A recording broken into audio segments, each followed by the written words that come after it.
everybody, and welcome to Houston Life. It is August 10th, and we're so glad to have you with us. I'm Derek Shore. Start of a brand new week. I'm Courtney Savala. You feeling good? No.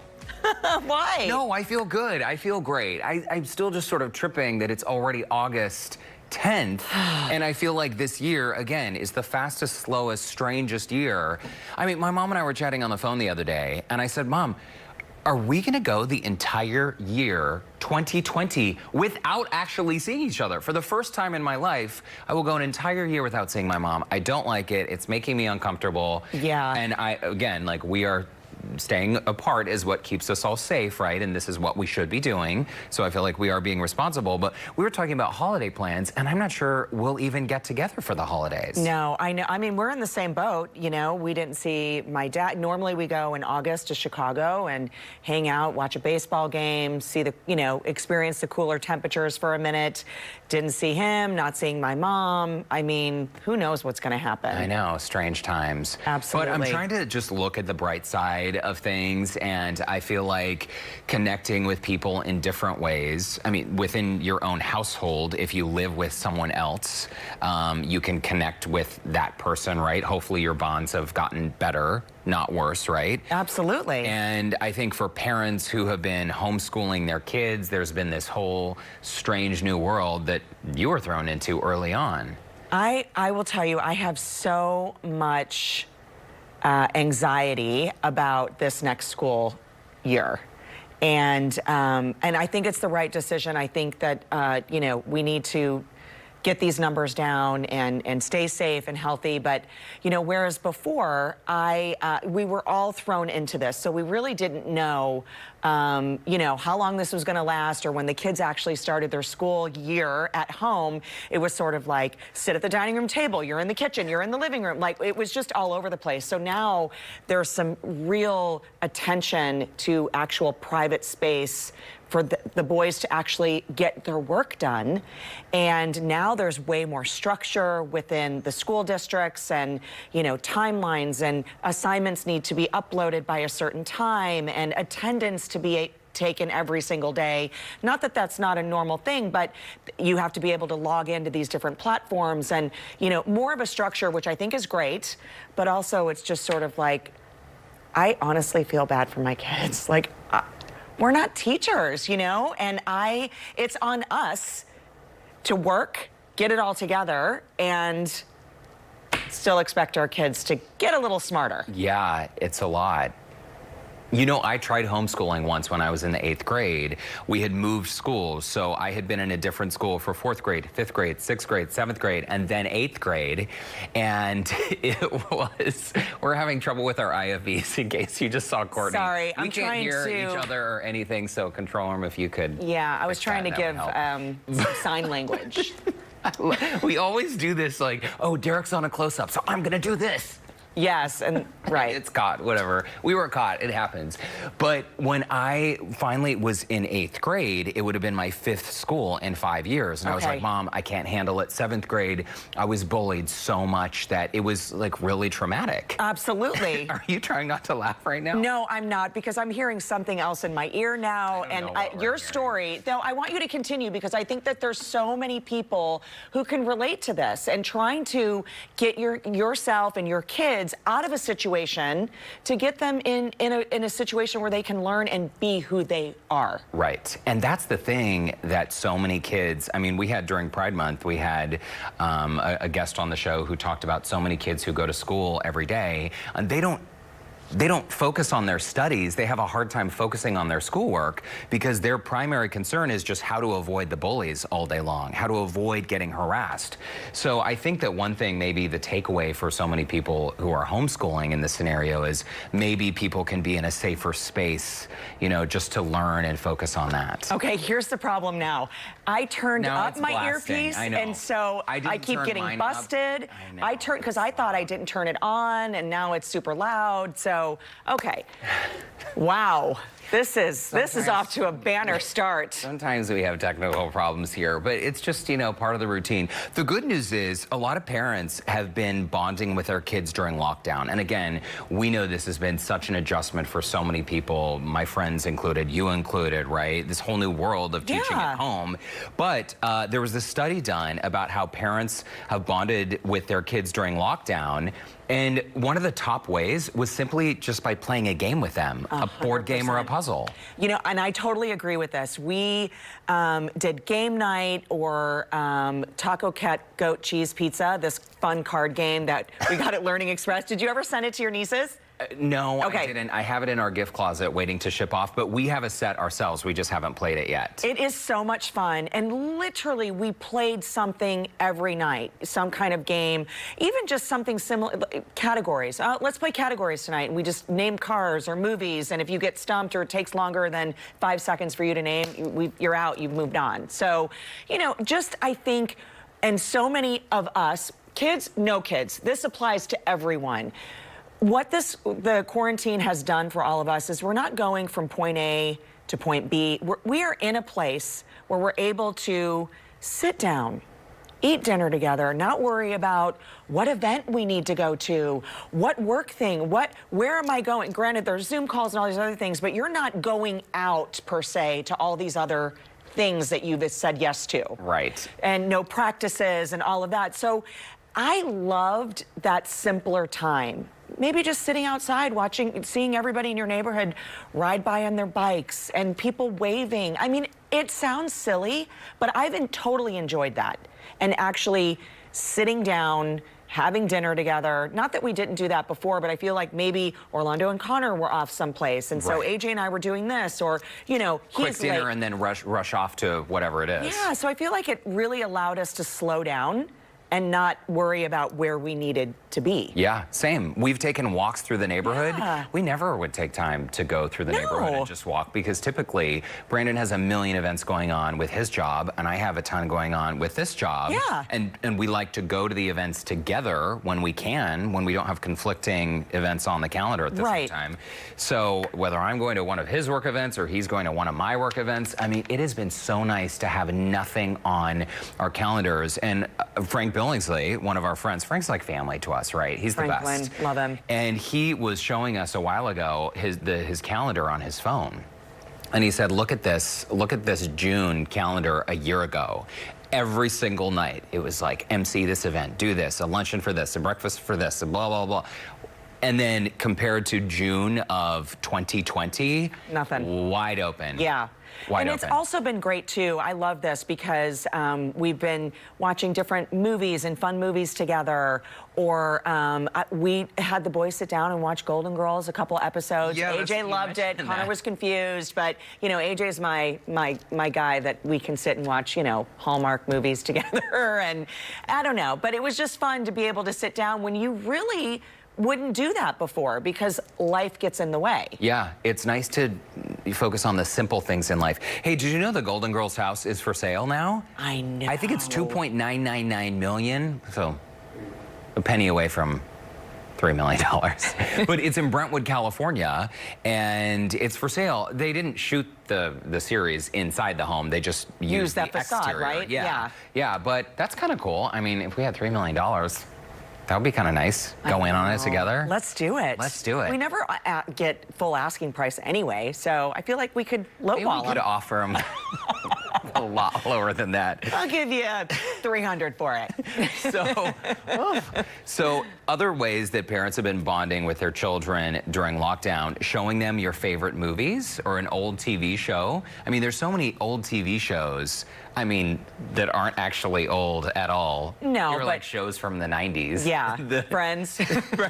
That old show. What's that? Every once in a while, Brandon will have no idea what I'm referring to when I reference an old show. It's usually the reverse. I usually don't watch any of the shows and he knows them all. But even around, I don't know, in social circles, it always stuns me when I hear that someone was born in like 1992 or 1995, like a celebrity born in 1996 who's already, I know, a complete adult. Listening more playtime in general, playing video games, Very nice. And also, you know, cooking together in the kitchen, letting them help in the kitchen because you can. You know, you're not stressed out about being able to, you know, worry about the timing of got to get this in, you know? Sometimes I feel like I'll do it. But having your kids cook with you, I think, is really fun. Brandon shared this really sweet story with me the other day. He cooked with his grandparents in the kitchen. And I swear this is why he is so great in the kitchen. And he would cook with his grandparents, and they were very French, very Cajun, and often they would speak to each other in French just so, you know, if they were arguing and they didn't want the grandkids. Yes, absolutely. The bonus conversation. Gosh, yeah. I wish I spoke French. So that's how he learned to cook in the kitchen. And we were just talking about how I think so many of us take for granted our parents and our grandparents when we're spending time in the kitchen or when they put food on the table, whether we've helped them or not. These recipes and these dishes that we've grown up eating, we need to make sure we write them down. I know. Or we record our parents and our grandparents telling us or showing us how they make those recipes, because oftentimes people don't have a recipe written down. It's just stored in their brain. Yeah, because they just know. They know how much, oh, they eyeball it, but they know how much it is to put in there, and you have no idea what they did. Yeah, and so much of what Brandon makes in the kitchen, it's not because he's reading off a recipe. It's because he's just sort of remembering what his grandparents did in the kitchen. And he also said that she had this little stainless steel shaker, almost that you would put like cinnamon or powdered sugar in, right? But it was her secret ingredient she used for every dish. And she would just sort of shake it on to the meal. And she never would say exactly what it was, but one day she showed him, she opened it, and inside was this little rock, and it said the word love on it. And that was the magic ingredient. Oh, isn't that so sweet? That is so sweet. I know, I thought so. Sprinkle of love. A little sprinkle of love. Oh, that is so sweet. Every dish.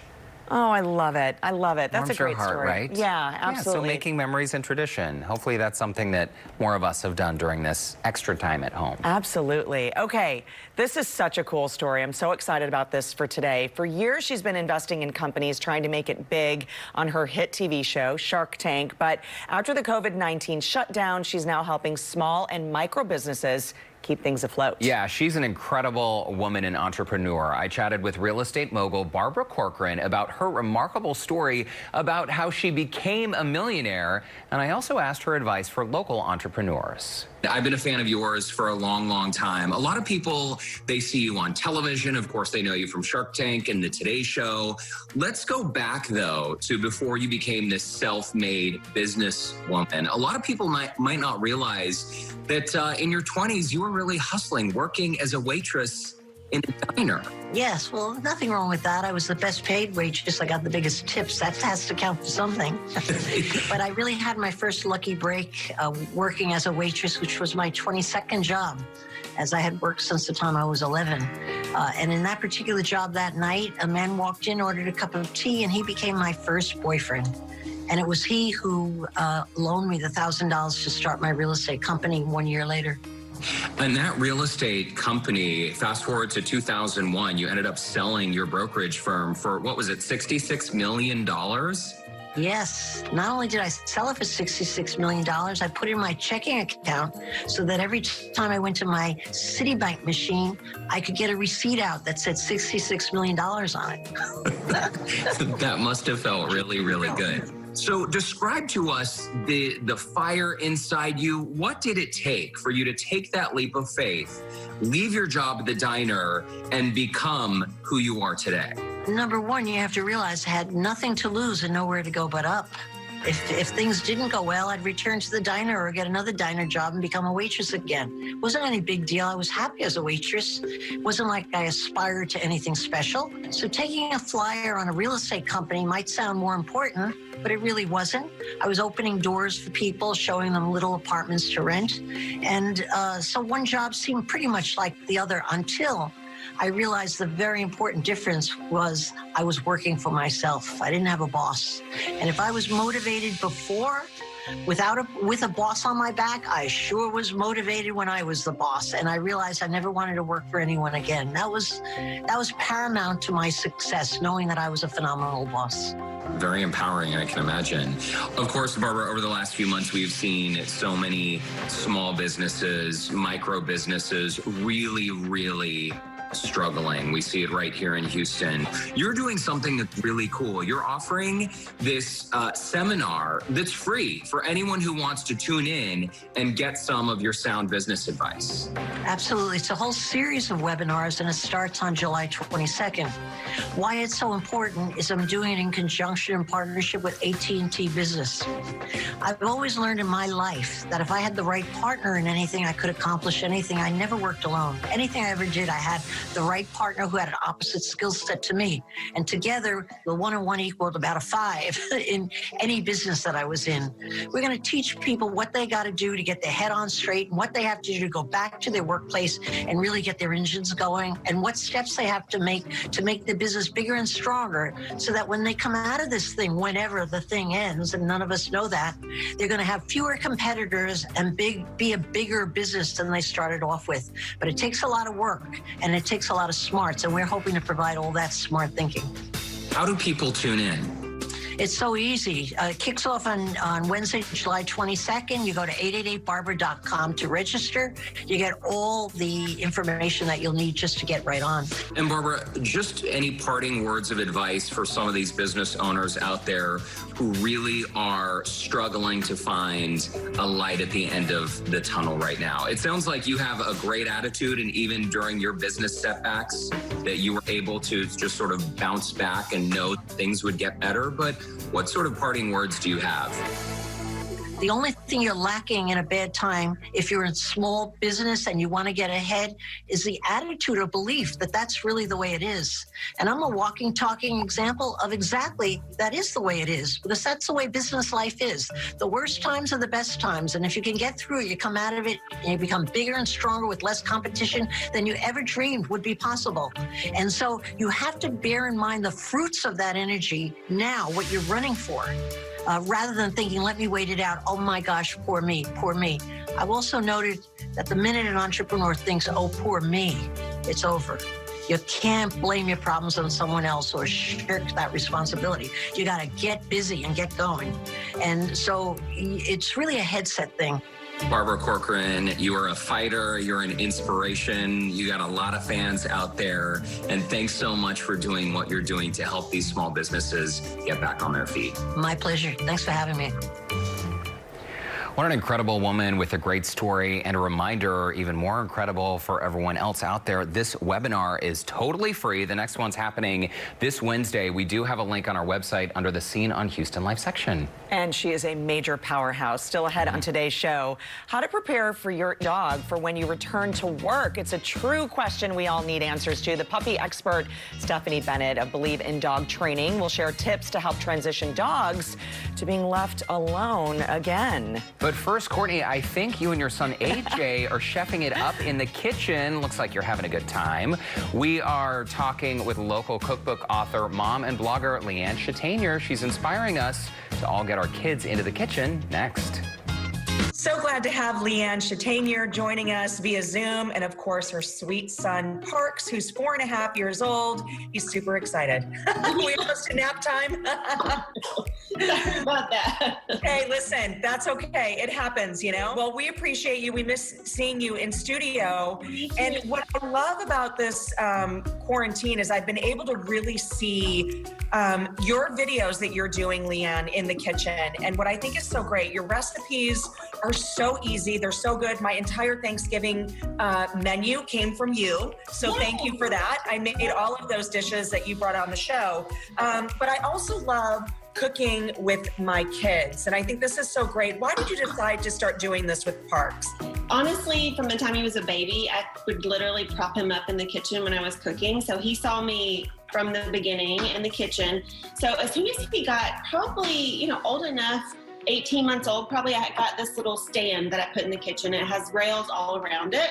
So I would just have him do simple things, you know, even just playing with the oatmeal or the flour, just to kind of get him interested in it. And from that point on, the older he's gotten, he's just wanted to help me more and more. And I give him more tasks now, like, you know, now he has a kid's knife that he can chop. You know, he's really getting good at adding ingredients and being able to measure a little bit. And I'm working on cracking eggs. He's getting really good at cracking eggs. And you know what I think is so great, at 4.5, you know, their palates are changing a little bit, and we also want to avoid kind of picky eaters. So if you let them have a little bit more control in the kitchen, do you find you're getting a little bit more success on the things that he's willing to try? 100%.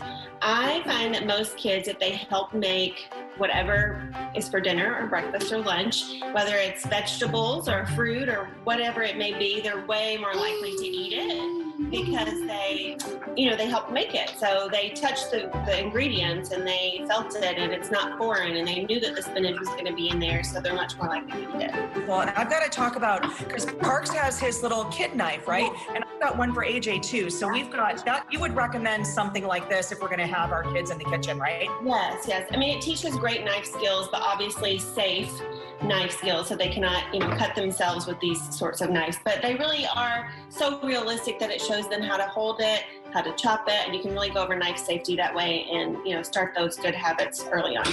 Okay, before we get into the ingredients, and I'm going to let you go cook, and then AJ and I are going to go make it as well. What is this experience like for you? We know what it's like for Parks, but what's it like for you to be able to bond with him that way? Because I know you grew up watching your mom, your grandma in the kitchen. So what's that experience like for you?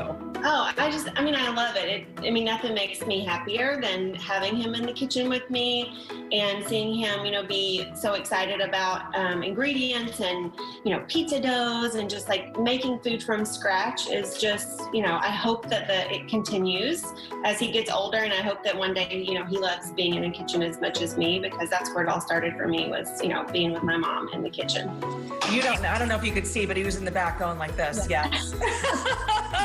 I love it. Okay. I know you have a really great, delicious recipe for us today, and you call it Green Monster. Yeah, well, I just think it's fun for kids. I find that when you give it a fun name, you know, that's another way to get them to eat it. And this particular recipe is packed full of, it's got spinach in the pesto, and then we also put green peas on top. Okay, well, I'm going to let you take the lead. I'm going to watch you, and hopefully I'll have the skills in my kitchen like you and Parks do. I promise you all will be just fine. Isn't it fun to watch her in her own kitchen with Parks? Yeah, and I think it's great that from a very young age, he was right there next to her. It's so awesome and so much fun. Stick around, because after the break, we're sharing that delicious kid-approved recipe. We'll be right back. Welcome back. Before the break, cookbook author, mom, and blogger Leanne Chattanier shared with us her love for spending quality time in the kitchen with her son, Parks. And now it's time for AJ and me to give it a try. First, here's Leanne along with her son, Parks, to show us how it's all done. Today, we are going to make my favorite green pesto, green monster mini pizzas, and I do these on English muffins, so they're super fun for kids to get involved in the kitchen. And I have my helper Parks here with me today, and first up we're going to make some homemade pesto. Now you can also buy store-bought pesto if you prefer, but we're going to make it real quick because it's super simple to make, and you might have the ingredients already at home, so let's get started on that.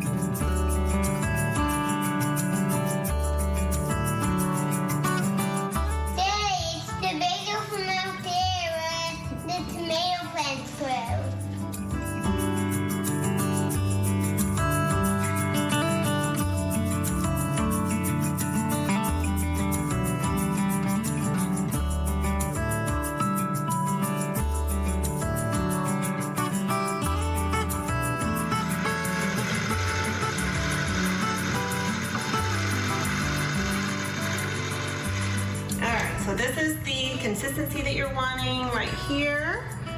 You can see how yummy that is right there, okay? So we have some English muffins here that I've already cooked off for a couple minutes in the oven. I just kind of toast them enough where they can hold the sauce, and they're not gonna get soggy. The other thing I went ahead and did in advance is roast some tomatoes. This is just sliced grape tomatoes into a 400-degree oven, olive oil, salt, and pepper until they get nice and dehydrated. They get nice and sweet and caramelized that way. So now the first thing we're gonna do is put the pesto on the pizza. So Parks, you wanna help me do the pesto on the pizza? So here you can also add pepperonis if you wanted to. You could add bell pepper instead of tomatoes. So again, use what you have on hand. These are just frozen peas that are defrosted. So again, super easy, very pantry, freezer friendly. Oh, I like it. You just keep doing this little assembly line. If you have multiple kids, even better. Everybody can make their own. You could also use miniature naans here, or you could use tortillas if you don't have English muffins. Good job. Mine pizza. I like it. Aren't these fun to make? And then I just have these on a cooling rack on a baking sheet, and that's gonna keep the English muffin nice and crispy. It's gonna let the air go underneath the English muffin in the oven, and that's gonna keep these nice and crispy and toasty, which is just the way we want them. All right, so you can see the finished product here. And these are just gonna go into the oven until we're nice and bubbly and delicious. All right, so these are super hot. They just got out of the oven. You can see how delicious they are. I want you to make these for my birthday. For your birthday? That's how good they are, guys. All right, we're gonna try our pizzas, a little pizza cheers.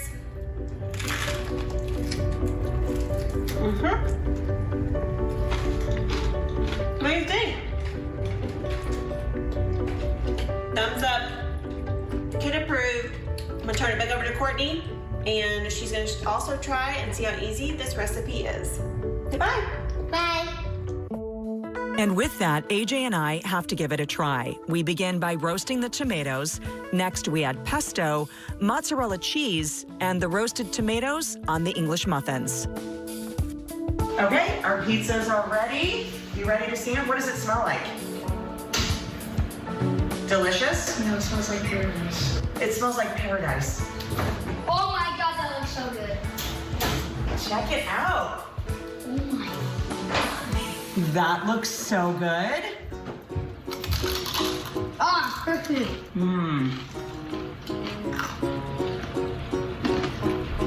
Delicious. Very good. You did a great job. Me? No, you did. No, you. You. You. Yeah. Delicious.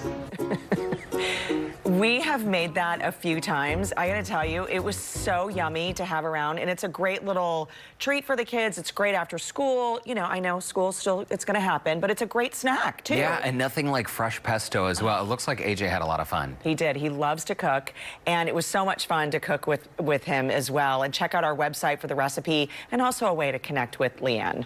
Watching that story made me hungry. A little hungry. They looked great. All right, after the break, we've got 5 children's books that celebrate diversity. We've got a list of books that can help your little ones understand inclusion and empathy. We'll be right back. Well, welcome back. You know, books offer a way for children to see themselves or see experiences different from their own, and that's why they're a great tool to teach our young ones about inclusion, empathy, and race. Valerie Kohler with Blue Willow Bookshop in West Houston shared her picks for best books to educate your kids about diversity starting at age 3. Hello, Derek and Courtney. I'm so thrilled to be here with you today to talk about books for young children to open the discussion about diversity and empathy. The first book I'm going to talk about is Strictly No Elephants by Lisa Mancha. In this book, a little boy has a pet elephant. When it's club meeting day, he arrives at the club and there's a big sign on the door that says, Strictly No Elephants. So he's left out because he has an unusual pet. What he does is he wisely makes his own pet club, and in his pet club, everyone is welcome, including all pets. And it's a wonderful story to talk about empathy, kindness, and inclusiveness. The next book I have for you today is a beautiful book called The Day You Begin by Jacqueline Woodson. And in this book, a little girl is starting school for the first time. And what she finds is that not everyone looks like her, but she also finds out that everyone has their own unique differences. And in this book, we learn that it's a glorious world that we live in, And we each have our own differences, but we also have our own sameness, and we also have things that we have in common. So it's also a really great first day of school book, but also a way to discuss that we have differences, but we also have things in common. My next book is All Are Welcome by Alexandra. You can tell by these colorful illustrations on the cover that there are kids of all shapes and sizes from all over the world gathering together in a school setting, and they are all accepting of the differences that they have and the commonality that they have. It's cheerful, it's bright, and it's a great way to welcome kids to the school year in a way that you can see that the children have something in common. My next book is by Lupita Nyong'o, and this is Sulwe. Sulwe, as you can see with this gorgeous illustration by Vashti Harrison, is a beautiful young girl. But Sulwe doesn't believe she's beautiful. She thinks she's too dark, because in her family, there are all shades of darkness. But with a mother's love and a father's love, Sulwe is reassured that she is beautiful in her own right. I think it's a great introduction to talk about color and to talk about ways that everyone is beautiful in their own way. My last book is the award-winning The Undefeated by Kwame Alexandra, with the gorgeous illustrations by Kadir Nelson. This is a tribute to African Americans. This is a tribute to people who have come and gone, people that we know today. And it opens up the conversation about some people that we might not know that did some really, really powerful things in their day. Movers and shakers, we have musicians, we have artists, we have politicians, we have people of all kinds from all walks of life in here. And it's a loving, moving tribute to all of them. This is a time when I think we need to talk about these important books, and hopefully this summer you will take an opportunity to stop by the store and learn more about these books and other books that you can share with children, and open up conversations in your family, in your classroom. And I'm thrilled to just be here to be able to help you in that endeavor.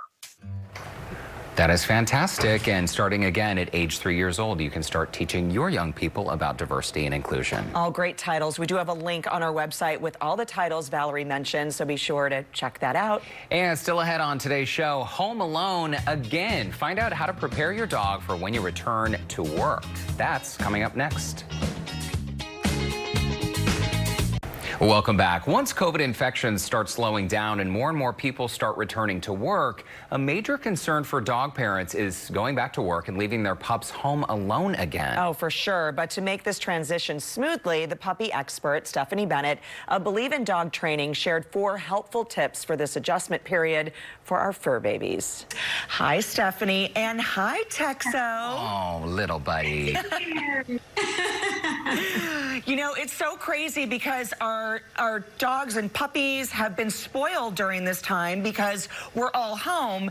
And this is a major transition for them, correct? Yes, they love it so much. They've just been relishing in the fact that we're home with them all day. They're such social animals, which is why they love it, because we like to be social with them. They like to be social with us. But they love everything to be the same. So if we go from being home all the time to suddenly being home hardly at all again, then that's going to be a really hard transition. And I'm already starting to see it.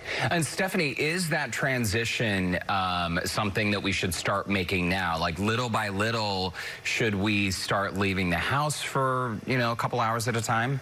Yes, I've been telling people literally from the very beginning of this is because what I'm hearing more and more is that people aren't leaving their dogs alone at all because it's been hard to find places to go and things like that. So if you haven't started, you must start now, because whatever the new normal looks like, we are actually going to start leaving the house again. And so it is really important to try to start leaving for small increments of time, even if it's just 15 minutes. But it's very important for your dog to start getting used to being alone again because it can be a anything that's cut off or starts again like that really quickly can be difficult for them. So they are experts observers of our behavior. So if they learn that you picking up your keys or picking up your purse or whatever it is, the last thing you do before you walk out the house, start practicing that without actually even leaving, and then leaving for like 15 minutes, and then, running to the grocery store, or 30 minutes. You're doing this, just little bits of time coming back and forth, and then doing the same routine that it looks like when you're leaving the house, just to slowly start to get them used to that again.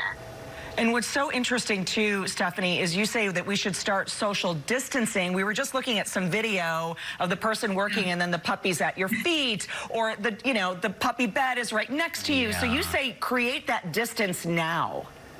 Yes, start doing so. Don't let your dog be Velcro dog, meaning following you every single place that you go. So whether it means, okay, I'm going to go check the mail, or start practicing that, letting them be in their crate in a different room for just a few minutes. It's a real important thing for them to be in a crate when you're home. That's really good. Or can I be in my long-term confinement area or a safe space? But start practicing, because we see they're like, what are you doing? Well, how could you definitely leave me alone? I don't want to know. But start practicing not letting them come with you every second, and letting them be safe and be alone and be okay with that. Oh, Courtney, this is going to be a challenge for you, because I know Oscar, the new puppy, follows you everywhere you go. So one benefit, Stephanie, of all this time, extra time at home, is that the mental exercise a puppy gets, the physical exercise. How do we continue that mental and physical exercise when we go back to work? Right, that can be a big thing too, because it's been so wonderful. I mean, everybody's out walking their dogs, like you were talking about. Everybody's out right now walking their dogs. The dogs, it's been so good for them because they're getting multiple walks a day. So we need to make a plan, because we also don't want to go to suddenly, well, maybe I have time to walk you today, maybe I don't, especially if we've been doing all this for this long. So make sure you get up early and get in a good walk or a good play session. That's a flirt pull right there, which is the best way to get out a big giant burst of energy. So do something to make a plan that you're going to have some physical exercise ready for your dog. You could hire a dog walker to come in the middle of the day, which is a really nice service to have. And then also leaving them with some interactive puzzle toys when you leave to help redirect their brain and keep their brain busy for a little while when you first leave. And when we are kind of creating a new normal, a new routine, Stephanie, is it common to kind of see maybe the dogs and puppies start to regress a little bit? Yes, I mean, it is a thing. So I just want you to watch for, because if in fact they do get anxious, because there is a real thing, it is separation anxiety. We all know about that. So if in fact we do start to see any kind of behaviors that are worrisome, separation anxiety, and it can present itself in all kinds of different ways, like excessive barking, destructive chewing, suddenly we have potty accidents, things like this. So just carefully watch for those kinds of things. And if you see anything that is worrisome or disturbing, first of all, please don't punish it. Don't punish it, because any kind of anxiety or anything like that is not a choice for them, right? And so that's just how it's coming out with these different kind of behaviors. So don't punish it. If you do see anything like that, you really do need to seek help from some kind of professional to help you and to help your dog. And then that probably means we just need to take a step back and slow it down a little bit and help them very slowly become used to being alone again. And that professional help can make all the difference, Stephanie. It is incredible what you have done with our little Tex. He is such a great dog. People comment all the time. So we appreciate the fact that you've taken so much time with him. I know Oscar has been trained there as well. Yes. How's little Tex Man doing, by the way? I can see him right there on your lap. He was so great. We had a second birthday party for him this morning, so he is tired. He's had cake and pictures, and we'll send you some of the pictures, but he's had a blast. Look at him. He's fallen asleep in your arms. You really are the puppy whisperer. I love it. Very nice. And if you do want to practice at home with your dog, we have posted these tips on our website. And we'll be right back with much more of Houston Life. Tried a number of diet plans and workouts are still struggling to lose the weight. It might be time to try a new approach. Working from home, I know, has its challenges. You look great, Courtney. Innovative Lasers of Houston CEO Laura Alexis promises to help you lose the extra weight fast. She joins us now along with one of her patients, Stacy Jackson. Welcome to the show, ladies. And Laura, before we hear from you, Stacy, let's get to know you and your story. I understand you lost 15 pounds, 13 inches. How long did it take you to get there, and how many sessions did you do? 8 treatments. 8 treatments. And how does that feel? I mean, because I know we hear from so many people who have struggled to lose weight that it's something that they maybe deal with for years, even decades. What made you finally decide you wanted to call Laura? Because I can't take any supplements or anything because I have like a really low tolerance, and I tried working out and everything for a long time, and I just needed like a really good jump start. So I came in here and did a consultation and decided to sign up, and I plan on coming back for a lot more treatments. It's really incredible. You've lost 15 pounds, 13 inches in 8 sessions. Your before and afters there on the screen. What's really incredible, Stacey, what I want to say is that you actually completed your sessions before quarantine, and hats off to you that you've been able to keep the weight off during this time when a lot of us have found it. Yes, and that's why I decided to sign up for more, because since I didn't gain it back, then I knew that it worked. So that's when I decided I wanted to come back and just see how much more I can lose. And Laura, chat to us about the laser that you have in your hands right there. I know it's a very large machine, but talk to us how the laser actually hits your skin, penetrates it, and helps you eliminate the fat. Absolutely. So one of the key ingredients that we use, Derek, is the use of the Zerona Laser, which is amazing because it's FDA approved and it offers no downtime, no swelling, no bruising, no pain, no heat, no cold. So patients virtually feel nothing at all undergoing this treatment. Typically, our patients will lose half a pound to a pound per visit, typically 3 to 11 inches every 2 weeks. So that's what makes it fun and motivating. Patients will come in and see those instant results. So if that's not motivation for you, I don't know what is. Right, exactly. But I feel like a lot of people say, too good to be true. This is not, we're not feeling anything, no pain, no gain, right? So walk us through how this laser basically works, Laura. So the science behind it, what you're seeing on screen right now is a microscopic image of what happens undergoing treatment. At the very top, you will see the fat cell is plump. Now, before a 20-minute session is done, as you can see on the very bottom, the fat cell has already collapsed. And that's what happens undergoing treatment. The fat cell collapsed, the contents of the fat cell naturally seep out through bodily fluids such as urine and sweat. When that happens, the results are immediate, resulting in inch loss. And Laura, some people might be wondering, okay, I understand the basic idea of how this works, but they might wonder how many sessions they're going to need in order to start seeing results. So based on the patient's goals and target areas, we'll determine how many sessions to prescribe for them. So as I mentioned before, it's half a pound to a pound per visit, 3 to 11 inches every 2 weeks. So based on the patient's goals and target areas, we'll determine how many to prescribe for them. We do offer a free consultation with no obligation whatsoever. And this way, it's a customized program specifically right just for them. And that's really important because I think when a lot of people are making that phone call, Laura, and they're calling, they're desperate. They want the weight off. They want someone to listen to them and walk them through it. And that basically is what is separating Innovative Lasers of Houston from the other weight loss clinics out there. That's right. We hand select our staff. So our staff has that in mind. We treat you like family, not like a number. And that makes a huge difference, Derek. And I mean, it makes a huge difference when somebody embraces our patients the way we do. I mean, we have our live coaches here. We have the technology behind us. It's a win-win for everybody. Laura, and this procedure is good for anybody that does not have time to go to the gym or have some type of medical condition that keeps them from working out, because literally all you do is just lay down. The laser does everything for you. And Laura, before we go, because we are tight on time, what's the special offer today? So typically our transformation package is $2,400. However, for callers now, it's over half off at $1,000.